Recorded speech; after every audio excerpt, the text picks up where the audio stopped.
हम लोगों ने फाइनली डिसाइड किया था कि हम दिल्ली से पहाड़ों में शिफ्ट होंगे, और वहां पे शिफ्ट होने की सबसे बड़ी प्रॉब्लम थी यहाँ से सामान ले जाना।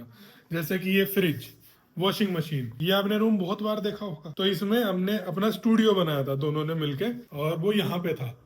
तब हमने सारा सामान डिसेंबल कर दिया है। अब हमें यहाँ से सामान लेके जाना है। प्रॉब्लम ये है कि यहाँ से वहां तक सामान ले जाना आसान नहीं है। बहुत सारे लोग जाना नहीं चाहते हैं, और जो जाते भी हैं बहुत ज्यादा पैसे कोट करते हैं आपको। तो सबसे पहले हमने पैकर्स और मूवर्स ऑनलाइन ढूंढने की कोशिश करी, लेकिन ऑनलाइन में आधे से ज्यादा स्कैम थे। मैं रिव्यूज पढ़ रहा था सबके, और रिव्यूज में मुझे पता चला कि ये लोग, एक आदमी बैठ के रिव्यू लिख रहा है इनके, और सबके रेटिंग अच्छी है। ऐसे 10,000 15,000 रिव्यूज है, और सबको सेम ही रिव्यू मिल रहे हैं। तो मुझे समझ में आया कि ये स्कैम है। फिर मैंने ऑफलाइन बुक करने की कोशिश करी। ऑफलाइन में ऐसे कि भाई आसपास के लोगों से बात करने की कोशिश करी हम लोगों ने। फिर एक मिल गया ऐसे हमें कि भाई मैं करवा दूंगा, सब चीजें फाइनल होगी उसके साथ कि भाई मैं इतने पैसे लूंगा। लेकिन आज हमें जाना था। आज ये था कि प्रमोद की बस बुक थी, और मैं ए से जाऊंगा बैठ के उसमें आगे। ये हमारा फाइनल था, क्योंकि हमें सामान की सिक्योरिटी चाहिए थी। एक जना हमें सामान के साथ चाहिए था। अब प्रमोद तो हो नहीं सकता उसमें, क्योंकि प्रमोद की बॉडी कम है। मेरी बॉडी थोड़ी सी तगड़ी है, तो अगर लड़ाई होगी तो मैं पिट लूंगा, प्रमोद नहीं पिट पाएगी। लेकिन कल उस बंदे ने हमें एंड टाइम पे मना कर दिया कि भाई मेरा ड्राइवर ऐसे कर रहा है, ऐसे कर रहा है, वो मना कर रहा है, नहीं जा पाएंगे। बहुत देर बहस हुई, तो मैंने सोचा कि यार जब कोई जाने से मना कर रहा है ना, तो उसको छोड़ दो। अब रात में हम लोगों ने और लोगों से बात करनी शुरू करी। प्रमोद अपने कर रही बात, मैं अपने कर रहा हूँ। हमने अपने दोस्तों को बता दिया कि भाई जाना तो आज ही था, क्योंकि एक चीज जब डिसाइड होगी ना, आज जाना है तो आज ही जाना है, चाहे कुछ हो जाए। तो हमने पूरी बातचीत करी, इधर सब कुछ किया। फाइनली क्या हुआ कि एक दो आदमियों से फाइनलाइज हुई बात, लेकिन पक्की बात नहीं हो पाई, और पैसे भी बढ़ गए लोगों के। एक पहले जो 17-18 हजार जा रहे थे, 20-25 हजार जा रहे हैं। एंड में क्या हुआ कि आज सुबह हमारे पास कोई नहीं था जिसके साथ हम जा सके। तो हम बाहर गए सड़क पे, और सड़क पे जाके बाहर हमने लोगों से बात करनी शुरू करी। जितने भी हमें एस मिले, ट्रक मिले, छोटा हाथी, सबसे बात करनी शुरू करी। और उनमें कुछ लोगों ने रिस्पॉन्स दिया। अब एक आध आदमी से बात हुई, उनमें बात चल रही थी कि तभी उस आदमी का फोन आया जिसने कल कैंसिल कर दिया था कि भैया अभी मुझे एक ड्राइवर मिल गया, वो जाने को तैयार है। तो अभी हम उसके साथ जा रहे हैं। लेकिन अब हमारा प्लान ये है कि हम दोनों के दोनों गाड़ी में बैठ के जाएंगे।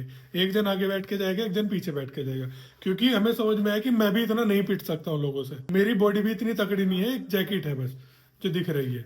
तो इसलिए हम दोनों जाएंगे। प्रमोद भी थोड़ी मार खाएगा, थोड़ी मैं खाऊंगा। और ये सामान हमने इकट्ठा कर रखा है।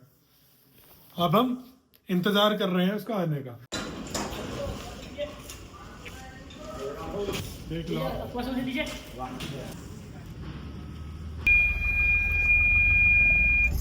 यहाँ पे अभी हमारा पहला स्टॉप हुआ है, क्योंकि भैया जी को थोड़ा सा तेल डलवाना था। तो उन्होंने बहुत ज़्यादा तेल नहीं डलवाया, अभी 5 से 10 रुपये का तेल डलवाया बस। और अभी हम लोग थोड़ी शिफ्टिंग कर रहे हैं। प्रमोद को आगे ही लेके जा रहे हैं। प्रमोद को पीछे काफ़ी दिक्कत हो रही है, ठंड लग रही है। स्ट्रगल है भाई जी, प्रमोद का स्ट्रगल। क्यों भाई प्रमोद, कैसा लग रहा है? नमस्ते दोस्तों। अभी भाई साहब हम रास्ते में पहुंच गए हैं, पता नहीं कहाँ है। मतलब मुझे पता है, पर मैं बताना नहीं चाहता।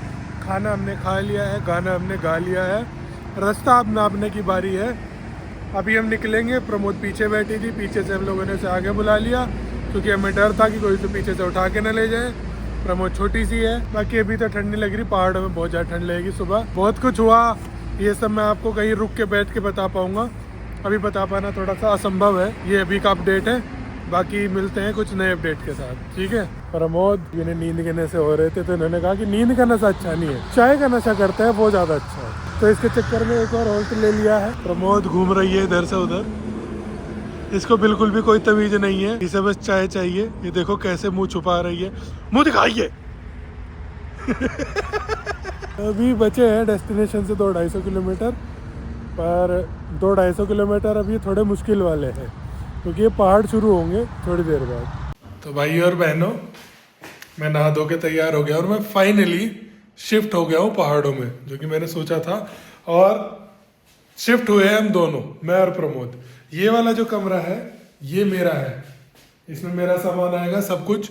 तो अभी वो ऑर्गेनाइज कर रहे हैं। और सामने एक और रूम है, उस साइड वो प्रमोद का है, वो उधर रहेगी, और मैं इधर रहूंगा। लेकिन आते ही दिखाता हूँ मैं क्या हुआ है। जोरों की बर्फबारी हो रही है भाई साहब बाहर आते ही। आज का प्रेडिक्शन था, और लकीली सामान सारा शिफ्ट होने के बाद फिर हुई बर्फबारी शुरू। मुझे लगा था कि काफ़ी हार्ड होगा यहाँ पे आके पहले 1-2 दिन मैनेज करना, लेकिन अभी तक मेरे लिए इतना डिफिकल्ट नहीं है, मतलब मुझे बहुत ज़्यादा ठंड नहीं लग रही है। और पीक दिसंबर है, लाइक आज 23 दिसंबर है।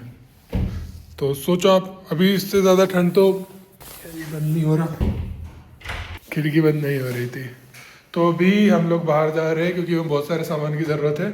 एक सामान की लिस्ट बनाई प्रमोद ने, एक सामान की लिस्ट बनाई है मैंने, तो हम वो लेंगे जो प्रमोद ने बनाई है लिस्ट। हम लोग आ गए हैं, अभी हम लोग बहुत ही ठंडी जगह पे है। यहाँ पे टेम्परेचर अभी -4 -5 के आसपास होगा। तो अभी बाहर जा रहे हैं, सामान लाते हैं, फिर आपसे मुलाकात होगी। ये था मेरा शिफ्टिंग का डे, जिसमें मैं दिल्ली से पहाड़ों में शिफ्ट हुआ, सब कुछ छोड़ छाड़ कर। और ये एक छोटी चीज़ नहीं है, ये बहुत बड़ी चीज़ है। अपने जीवन के लिए सब सारी सुविधाएं छोड़ के ऐसी जगह आना जहाँ पे चीज़ें बहुत मुश्किल से मिलती हैं, ये मतलब अभी मुझे रियलाइज़ नहीं हो रहा, पर धीरे धीरे रियलाइज़ होगा कि ये कितनी बड़ी चीज़ है जो मैंने करी है।